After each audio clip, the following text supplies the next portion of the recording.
I want to create t-shirts as a business, Mommy N, but I don't know how to start. So I said, okay, you know that designing t-shirts was what you love. And there are many other t-shirt designers, right? So what can set you apart? I asked Mia. And eventually, after a lot of brainstorming with Mia, what came out was that she could make t-shirts that tell stories. She loved that because she loved designing t-shirts and she loved telling stories as well. She was very creative. After that brainstorming session, she became so proud of herself and so happy about the direction that she can take. Now that you know that you want to tell stories with your t-shirts, the next thing you need to find out, Mia, I said, is to find people who would like t-shirts that tell stories because some people don't like that. That was the thing that puzzled her. Huh? I thought I just need the product and then I can sell them. I said, no, in fact, what you should have done was, okay, knowing that you like to design, you like to tell stories, you like to create t-shirts, then the next thing you need to do is not to create the t-shirt, but to go out and ask and find out who are the people who can buy from you. So what she did was, okay, so she started to create blueprints of designs and showed it to people to find out who are the type of people who would be interested in t-shirts with designs of stories. And when she found a particular niche, I will not tell you about the niche, of course, because that is her trade secret. But when she found a particular group of people who loved her designs, after she showed them the different designs and who chose those designs that are fitted for their taste, she became very, very excited again.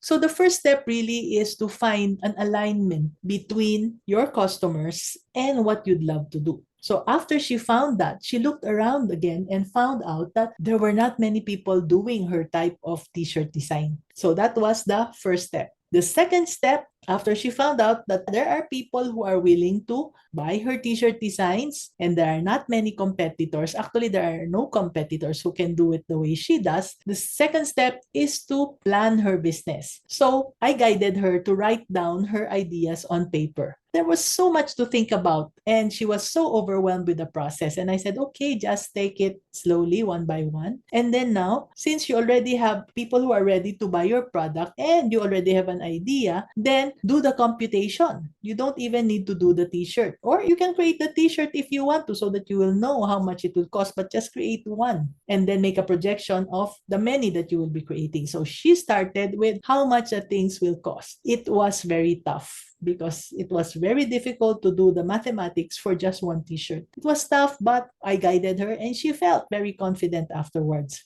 The next thing is now that you already have computed the costing of the t-shirt, find out where you can sell them. Many places that you can sell them were expensive. So either you needed to pay rent or you needed to sell your t-shirts to the stores on consignment and on a huge discount. And that was probably not very advisable. So what she found was a little place, a cozy little spot near a school. And that gave her a lot of relief and said, Mommy, and I found the perfect spot. The rent is very small and I don't have to give a commission to anybody. I can get the whole amount for myself. So, okay, so after she has done all the computations and she has even tried to produce a few t-shirts and tried to sell them, it was time to get the money ready. So that was the third step. So she saw that, okay, I just needed this amount. She could either talk to her mom and borrow some money, or she could either get the savings that she has already accumulated since she was a kid. So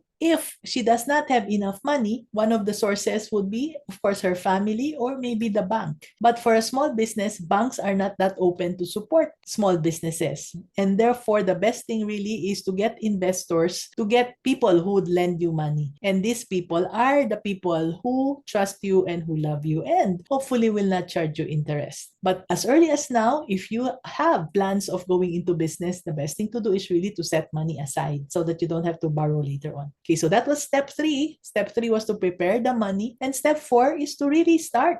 So Mia started small. She started with a few t-shirt types and she was not sure if those t-shirts would sell well. So because she was starting small, she was able to see which ones would click and which ones really would not. You would only know if they start to pay you. So finally, she was able to start selling them and eventually she was able to accumulate a team of 2 more people. She was very happy to identify and to get a feel of t-shirts that would sell most. She also gave out some free samples for some organizations because she needed some customers to be added to her group of customers. And with those free samples, people tried them on. They felt beautiful. They felt that they liked the t-shirts and they bought some more. And as people bought some more, Mia felt more and more confident. So what is step 5? So step 5, of course, is to keep on continuing. Step 5 will never end. Even if your business is 20 years old, 30 years old, 40 years old, you need to continuously listen and to grow. That's step 5. Listen and grow. Always ask your customers what they think about what you are selling, and do not get hurt if people give you bad feedback. At least they gave you feedback, right? Instead of just walking away. Always improve on your product or your services after getting the feedback, and be grateful to those people who give you the honest words. So she tried again, no? Different designs after getting the feedback. But again, not all the designs will be hits, right? Not all of them will be patok. But it's okay because if you keep the designs there, one day some person will go and buy it. So just keep on learning and keep on staying happy.